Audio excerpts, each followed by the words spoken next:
तमिळनाडूच्या करूर जिल्ह्यात अभिनेता आणि नुकताच राजकारणात प्रवेश केलेला विजय थलपती यांच्या सभेत झालेली चेंगराचेंगरी ही घटना इतकी भीषण होती की क्षणभरात 39 जणांचा मृत्यू झाला आहे आणि शेकडो लोक गंभीर जखमी देखील झाले आहे.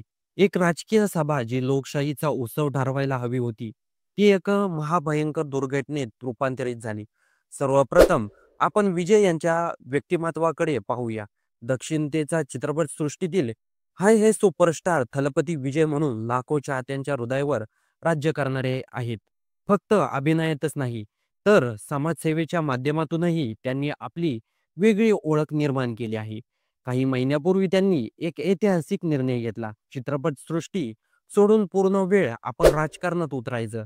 त्यांनी तमिलगा वित्री टी-व्ही-के नावाचा पक्ष स्थापन केला आणि त्यानंतर पहिल्यांदाच करूर येथे त्यांची मोठी सभा आयोजित करण्यात आली.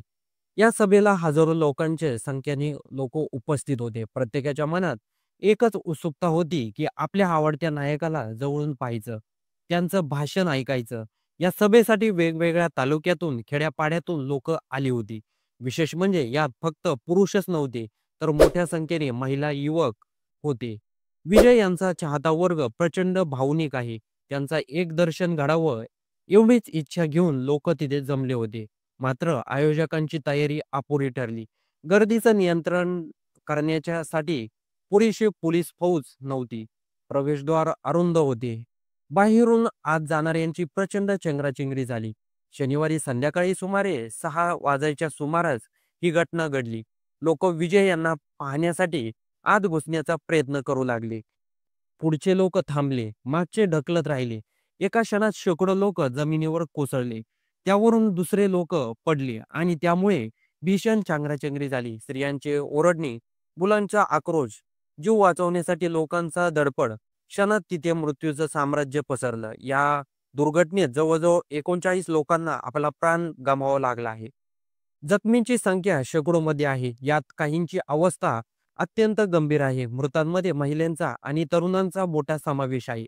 अनेक जण आपल्या परिवारासोबत विजय यांना पाहायला आले होते, पण त्यांचे घरी परतणे कायमचे थांबले. दुर्घटनेची माहिती मिळताच राज्य प्रशासन हरकत घेऊन धावून आले. जखमींना तात्काळ रुग्णालयात हलवण्यात आलं. तमिळनाडू सरकारने चौकशी समिती नेमली आहे. मुख्यमंत्री यांनी मृत्यूंची कुटुंबियांना आर्थिक मदतीची घोषणा देखील केली आहे. पण लोकांचा प्रश्न आहे की ही मदत पुरेशी आहे का?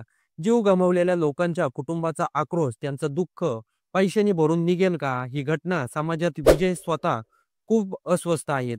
त्यांनी जखमींची भेट घेतली, मृत्यूंच्या कुटुंबांना शोक संवेदना व्यक्त केल्या. विजय यांनी स्पष्टपणे सांगितलं आहे की ही माझ्या आयुष्यातील सर्वात काळा दिवस आहे. मी जबाबदारी टाळणार नाही. त्यांनी कुटुंबियांना मदतीची ग्वाही देखील दिली आहे. पण याचबरोबर त्यांच्या पक्षावर आणि आयोजकांवर गंभीर प्रश्न उपस्थित झाले आहेत. ही घटना विजय यांच्या राजकीय प्रवासाला एक वेगळं वळण देऊ शकते. एकीकडे त्यांचा चाहता वर्ग त्यांना पाठिंबा देतोय, तर दुसरीकडे विरोधी पक्ष म्हणतोय, जर एका सभेत लोकांचा जीव वाचवता आला नाही, तर राज्य काय चालवतील? तमिळनाडूमधील राजकीय समीकरण या घटनेनंतर बदलू शकतात. करूर मधील ही दुर्घटना तमिळनाडूसाठी आणि विजय यांच्या राजकीय प्रवेशासाठी एक मोठा धक्का आहे. 39 निरपराध जीव गमावले गेले. हा केवळ आकडा नाही, तर 39 कुटुंबाचा संसार उद्ध्वस्त झाला आहे. ही घटना एक धडा आहे. लोकशाहीत मोठ्या मोठ्या सभा होऊ शकतात, पण लोकांच्या जीवाची सुरक्षा ही पहिली जबाबदारी आपली असायला हवी. तर या संपूर्ण घडामोडीबद्दल तुमचं काही मत असेल तर कमेंट बॉक्समध्ये नक्की नोंदवा आणि जाता जाता चॅनलला सर्वात आधी सबस्क्राईब नक्की करून जा.